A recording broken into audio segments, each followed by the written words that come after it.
Okay, hello dear friends, good afternoon. Such a beautiful afternoon, and I went to San Francisco and the Young Art Museum. There was an exhibition. Let me see my outfit of the day. This is to go to see art museum, so I make myself a bit colorful and different. So it's it's something very new and different, and the museum say it is a must see. So before I go there, I did not really have had an idea about the exhibition, and when I saw it and try myself to be absorbed by the exhibition, I was quite amazed. And as usual, I had a cup of coffee in the coffee shop. Go to museum, have a cup of coffee. It's a very, very unique thing and makes me feel special. So the exhibition is called Cult of the Machine. Cult of the Machine. So it's related to our current story, current life, and it's a particular period of art that happened at the beginning of 20th century, from 1900 around that time to 1940s and 50s, and it's called the precisionist. And it's a particular art movement in America. What we are seeing right in front of our eyes they are some of the most influential art pieces by the most prominent artists. And so here, this piece of painting is by Gerald Murphy. And you can see, and this one also, you can see it is so precise. It's printed, it's painted very precise, and it's always very metaphoric. And the previous one was a watch that is perfectly pristine design, but didn't work. The spring does not connect. And this one, three main pieces: pen, razor, and the matchbox. So the main frame of his family, and he has 3 children. Anyway, so all these paintings looks very very rigid and very pristine and very sharp shape and very realistic in the sense of industrial design. But they are something that has a much profound meaning. So if you do not know about it, if you do not know about the history of that piece of if you do not know about the history of that particular time or the life of those artists, it may be very hard to understand. But nonetheless, it does not reduce any piece of appreciation we can have for the pure aesthetic and for the very pure style and stylish representation of the artwork. So you can see all these arts are quite, they are very geometrically symmetric and perfect. The line is straight. When it needs to be straight, it is perfectly straight. When it needs to be wavy, it is wavy, but mostly quite sharp and quite rigid, and the color does not have too much change of color, and it's very harmonious. As I was saying about these paintings, I start to feel the harmony of the color. There's nothing suddenly out of the range, and there is a compromise and complement all in those paintings, all in the shape, in the color and everything.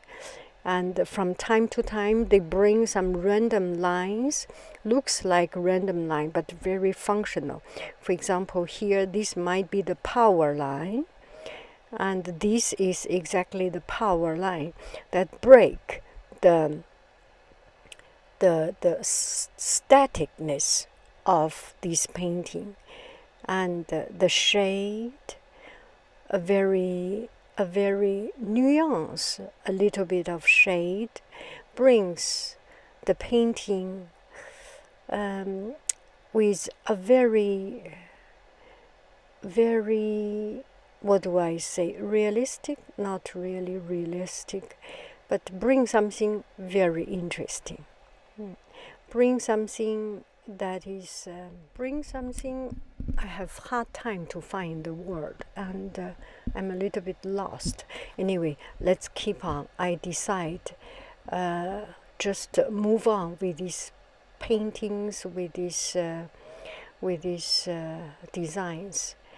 And this one is by artist called Charles Schiller. And what we are seeing right now is a piece of photography work.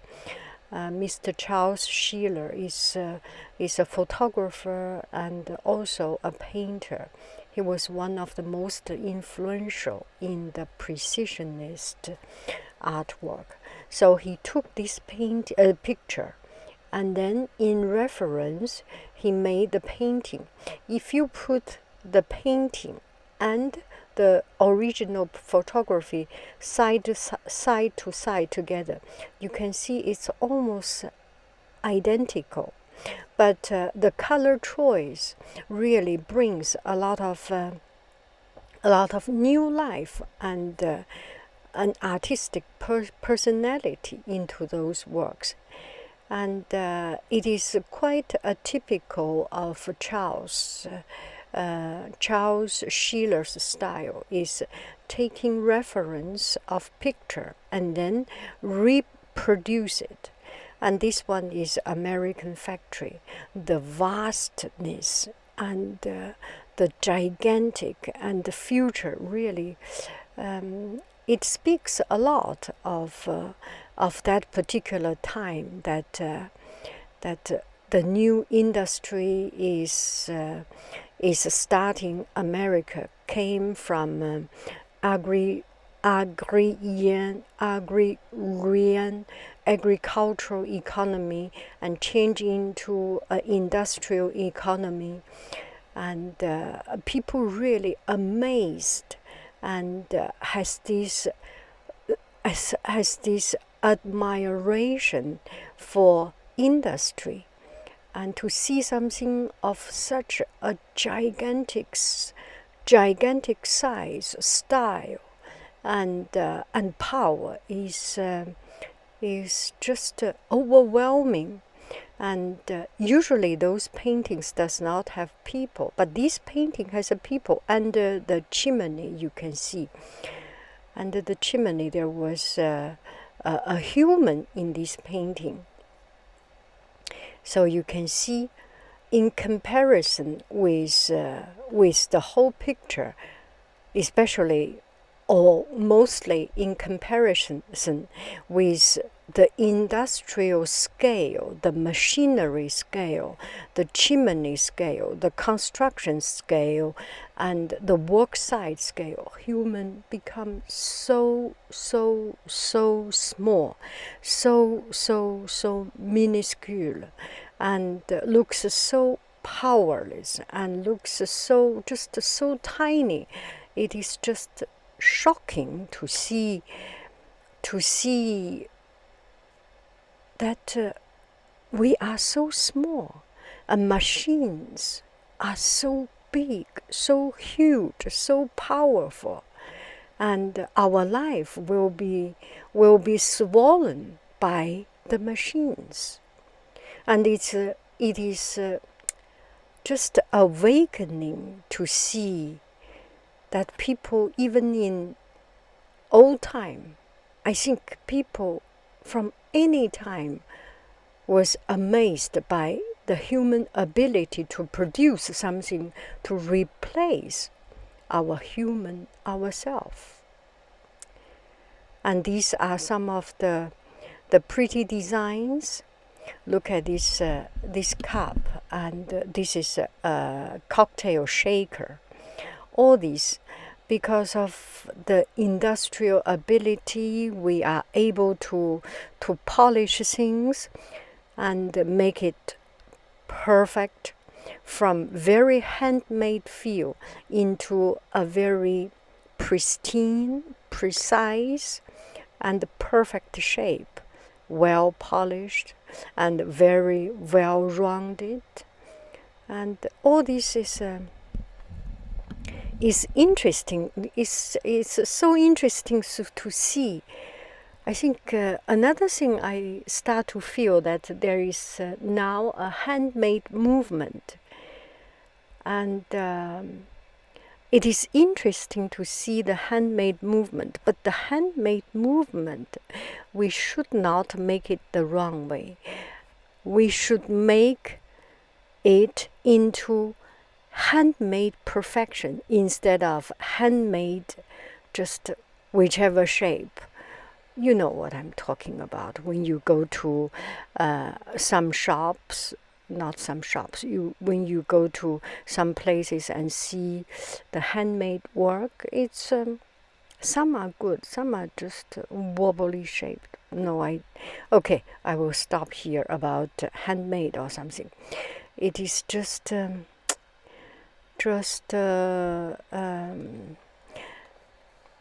I just like something precise, perfect. I like something made by hand, but made by hand to the perfection. Am I clear? I like something handmade, but perfection. And when you see some artist, some craftsmanship making something by hand, and just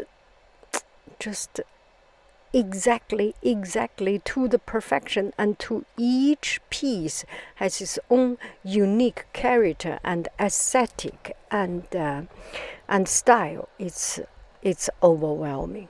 It's overwhelming. Okay, so the old style cars, and this particular painting is really, I love this painting very, very much, and it's very powerful. And you see the arrangement, line arrangement, everything focusing until one point and to the very bright future. There's no red color. It's a very cool painting, but you feel that prospers of future and tomorrow. And these are also some of these very precise, unique, and perfect paintings. Industry is beautiful. Industrial style is just beautiful. And I remember there was one time I had a friend, and we were chatting around, and he told me he lived in some place and he liked the south of Market or somewhere. He lived in San Francisco, and he liked some particular area that's very industrial. It is kind of the place where all the recycled car collected, the recycle center, trash center. And he said, I just love those places. I like industrial area, that there is a particular beauty. And now I start to think there is a particular beauty of those industrial styles. You see right now the fashion magazine, they choose nature background, and some of those magazines choose very cool, cold, trashy industrial background. And it really brings a lot of contrast. And also there's a unique character and power of industrial style. So those are the furnitures, very geometrically sort of, asymmetric, and very functional, and the color is just noir rouge. It's such a mysterious color. And with the industrial revolution, not really industrial revolution, with the industrial development, the American industrialize, the urbanization, and the land become more and more expensive, and development, real estate start to build the building taller and taller, and it became a cement forest. I remember there was one time that in New York, people were so scared of those skyscrapers and super skies.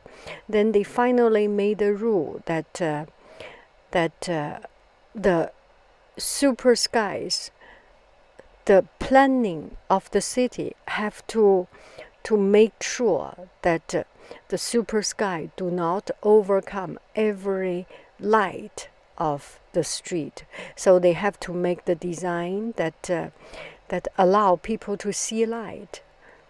Imagine if you go to those tall buildings, go to downtown area of big city, there's no light. You feel like in cement forest. It's scary. We are so far away from nature. And this piece of painting is by Georgia O'Keeffe, and it is really very scary to see this painting.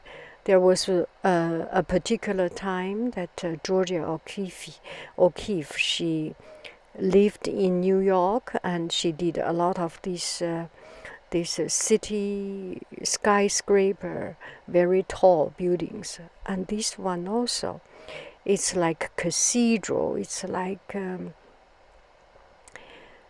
like what do we see? It's like a jungle, and it's kind of sarcastic that people. I think the artist wants to. I think, or maybe I feel what I feel, that that's the sarcasm of the industrialization, that we treat it as a religion, we treat it as something holy, we treat it as something that is so super high and superficial, and the artists try to find a language to decrypt and to reimagine or reproduce those paintings, those sceneries. And these are the barn scene. And comparing with this barn scene and what we usually see, the barn scene, this kind of painting is so cold and so far away, and so a little bit sad, I feel. And this by a particular artist. Let me see his name. This artist is George Copeland Alt. He had a very, very hard childhood when he was young. His family, and still this is his work, Alt. His family had people with mental problem, and he lived his life, miserable life, very, very financially striped, financially hardship, and all these things. So you can see his painting, it really speaks a lot in his painting, that ghostness, that coldness. And this one also, the three paintings, the cold. It's like Halloween. It's like a real life, hellish, and just very dark and very, very sad, sombre. Yeah. And this piece of painting is by Georgia O'Keeffe. Still, I feel this painting quite sad and quite lonely. And it is true that for a period of time, Georgia O'Keeffe, she had a relatively down time.